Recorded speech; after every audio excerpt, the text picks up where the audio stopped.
ಒಂದು ಹೊತ್ತಿನ ಊಟಕ್ಕೂ ಕೂಡ ಬಡತನ ಇರತಕ್ಕಂಥ ಕುಟುಂಬ. ಸಂಬಂಧಿಕರೊಬ್ಬರ ಮನೆಯಲ್ಲಿ ಅವರ ಮನೆಯ ಕೆಲಸಕ್ಕೆ ಬರುತ್ತಿದ್ದ ವಾಸುದೇವ ಎನ್ನುವ ವ್ಯಕ್ತಿ ನನಗೆ ಪರಿಚಯವಾದ. ಪ್ರಾಮಾಣಿಕ, ತುಂಬ ಬಡವ. ಅವನಿಗೆ 7 ಜನ ಮಕ್ಕಳು.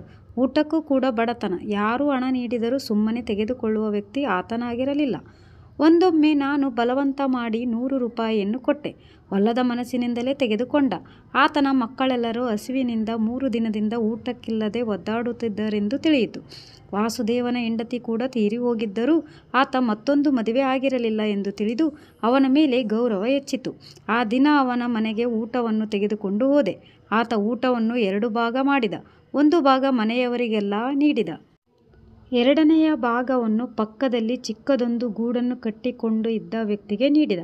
ಆಗ ನನಗೆ ಹೇಳಿದ, ಅವರು 2 ದಿನದಿಂದ ಉಪವಾಸ ಇದ್ದಾರೆ. ಅದಕ್ಕಾಗಿ ಅವರು ಕೂಡ ಸ್ವಲ್ಪ ಊಟ ಮಾಡಲಿ ಎಂದು ಕೊಟ್ಟೆ ಎಂದ. ಆಗ ನನಗನಿಸಿತು, ದೇವರು ಬಡವರಿಗೆ ಎಂಥ ದೊಡ್ಡ ಹೃದಯ ನೀಡಿದ್ದಾನೆ ಎಂದು. ತನ್ನ ಕಷ್ಟದ ನಡುವೆಯೂ ಪರರ ಕಷ್ಟ ತಿಳಿಯುವ, ಅದಕ್ಕೆ ಸ್ಪಂದಿಸುವ ವ್ಯಕ್ತಿ ನಿಜಕ್ಕೂ ಬಹಳ ದೊಡ್ಡ ವ್ಯಕ್ತಿ ಅನಿಸಿತು. ಪ್ರಶಸ್ತಿ ಬಿರುದು ಪಡೆದ ಅನೇಕ ಜನರಿಗಿಂತ ಇಂಥ ವ್ಯಕ್ತಿಗಳಿಗೆ ಪ್ರಶಸ್ತಿ ಸಿಗಬೇಕೆಂದೆನಿಸಿತು. ಕಾಲಚಕ್ರ ಸದಾ ತಿರುಗುತ್ತದೆ. ಇಂದಿನ ಬಡವ ನಾಳೆಯೂ ಬಡವನಾಗಿರಕ್ಕಿಲ್ಲ.